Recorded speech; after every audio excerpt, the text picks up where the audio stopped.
Même si la production africaine de pétrole a augmenté au cours des 20 dernières années, 3,5 fois contre 1,6 fois au niveau mondial, les gisements demeurent toujours sous-exploités et des réserves restent encore à découvrir. L'Afrique dispose globalement d'un potentiel de ressources naturelles encore inexploitées. Diamants, or, uranium, bauxite, cuivre, cobalt, coltan, gaz. Il faut aussi et surtout compter avec le golfe de Guinée, qui se présente aujourd'hui comme le centre d'intérêt des pays à la recherche de la sécurité énergétique dont font partie la France et les États-Unis. Le golfe de Guinée dispose d'un des plus grands gisements sous-marins de pétrole connus au monde. Avec 24 milliards de barils de réserves de pétrole prouvées, cette partie du continent, qui est la synthèse de l'Afrique centrale et de l'Afrique occidentale, est de loin la première région pétrolière africaine, avec des pays comme le Nigeria, l'Angola et la Guinée équatoriale, qui figurent au peloton de tête des pays producteurs de pétrole du continent. Avec une production de 4,5 milliards de barils par jour, le golfe de Guinée est devenu une région des plus prometteuses, renfermant du pétrole brut de qualité, facile à raffiner. La forte attractivité de cette région suscite des convoitises de plus en plus grandes de la part des consommateurs. Les Européens, qui ont une influence traditionnelle, les Américains, qui entendent s'y positionner solidement et durablement, sans oublier les Chinois, qui sont en embuscade. Ces gisements offshore, présentant alors l'avantage d'être protégés des conflits armés de la région, garantissent une production relativement constante et sûre des exportations plus faciles vers l'Europe et les États-Unis. Le golfe de Guinée émerge donc aujourd'hui comme un nouveau centre de gravité énergétique et devient désormais le théâtre d'influences mutuelles entre la France et les États-Unis. L'enjeu du continent africain pour les États-Unis, c'est pas simplement le pétrole. Ça serait le pétrole. Les États-Unis en Afrique pour le pétrole. Franchement, moi je vais vous donner l'exemple d'Oba. Eux, effectivement, ils ont une carte de l'Afrique, c'est vraiment les oléoducs. Quand c'est le pétrole, eux, ils exploitent le pétrole du golfe de Guinée. Ils veulent augmenter leurs importations du continent africain de 15 à 25% pour être moins dépendants du golfe Persique. Donc ils veulent le golfe de Guinée. Ils s'intéressent au pétrole en Côte d'Ivoire comme ailleurs. Mais vous savez, ils n'ont pas de lien affectif sur le plan avec l'Afrique, en dehors de Roots et Racine et autres des Américains d'origine africaine. Mais regardez ce qu'ils font au sud du Tchad. Vous avez une base qui s'appelle la base de Doba, qui est exploitée avec un des gisements comme Exxon. On n'en entend jamais parler. Ils sont là entre eux. Quand vous prenez l'avion de Paris pour N'Djamena, vous avez des gros Texans dans l'avion avec leur chapeau, avec leur cuisinier philippin. Ils arrivent à N'Djamena, ils prennent leur truc, on les amène ensuite à Doba. Ils verrouillent bien toute la base. Ils pompent le pétrole. Le jour où il n'y aura plus de pétrole, ils vont boucher le truc et ils vont partir, vous n'entendez plus parler. C'est pas simplement le pétrole pour les Américains en Afrique, c'est la lutte contre le terrorisme dans le Sahel. S'ils peuvent s'installer en Côte d'Ivoire, c'est plus facile d'avoir, compte tenu des infrastructures qu'il y a en Côte d'Ivoire, de s'installer à Bouaké, à Bouaké ou à Yamoussoukro. C'est aussi la question du dernier poumon vert, le deuxième forêt pluviale dans le monde, c'est l'ensemble des forêts du bassin du Congo. Une fois tout le monde aura rasé l'Amazonie. Et pour eux, c'est une question que maintenant, ils considèrent que la France, il n'y a plus de précarés français puisque c'est plus gendarmes de l'Afrique. Et eux, ils préparent la rivalité avec, pas les Européens, mais la rivalité avec la Chine. Demain, le véritable enjeu du continent africain, ça ne sera pas la petite France qui sera devenue un pays musée avec les nordistes, les néerlandais, les anglais qui sont venus acheter des maisons dans le sud parce que tout le monde trouve ça très sympathique de vivre en Provence. Mais la France sera un pays musée. Et par contre, le véritable enjeu, la guerre, ça sera avec Inde, Brésil, Chine, États-Unis, sur un continent qui est le dernier continent où vous trouvez des recherches aussi rares que les terres rares qu'il y a uniquement en Chine, tout le monde les veut, le lithium, le coltan, pour on a tous avec nos portables, maintenant on en a tous 3 ou 4. Je veux dire, tout ça, c'est les matières rares, on les trouvera qu'en Afrique, et c'est un continent inexploré. À partir du moment où ça a été la fin de la guerre froide, tous les intérêts ont pu s'exprimer, je dirais, certes secrètement, mais librement. Et donc, pour des raisons politiques et pour des raisons économiques.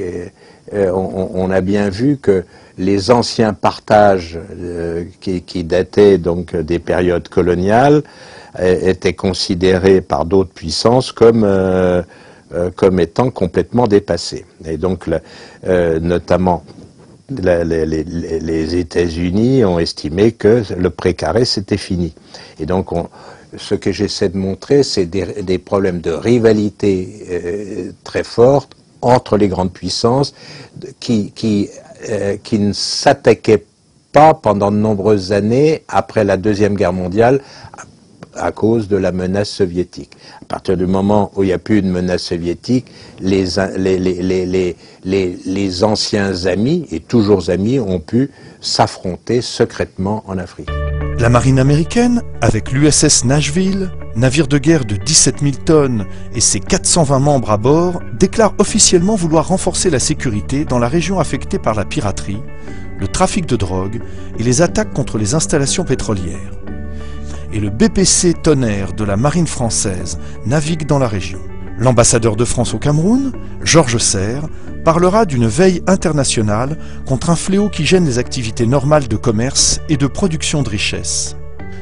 Redoutant de plus en plus d'être bousculée dans son précaré par les Américains et les Chinois, la France décide de passer à l'offensive. Elle veut coûte que coûte réaffirmer sa présence dans ses ex-colonies. Chacun y va de sa stratégie. Les pays du Golfe de Guinée, pour leur part, joueront essentiellement sur la concurrence américano-européenne pour l'accès aux ressources de l'Afrique. Ces États qui, comme la Côte d'Ivoire, partent de la bordure occidentale du continent africain au cap de Bonne-Espérance en passant par le détroit de Gibraltar, renforcent ainsi leur pouvoir de négociation face au maître, le colonisateur d'hier. L'idée du précaré connaît peu à peu l'essoufflement. La France, en fait, quelque part fait croire qu'elle est encore à la manœuvre, qu'elle a encore la capacité d'influer sur telle et telle évolution démocratique en Afrique. Mais on voit bien qu'à mon avis, c'est un leurre. La France n'a plus les moyens réellement d'avoir cette relation paternaliste ou cette relation de rapport de pouvoir avec l'Afrique.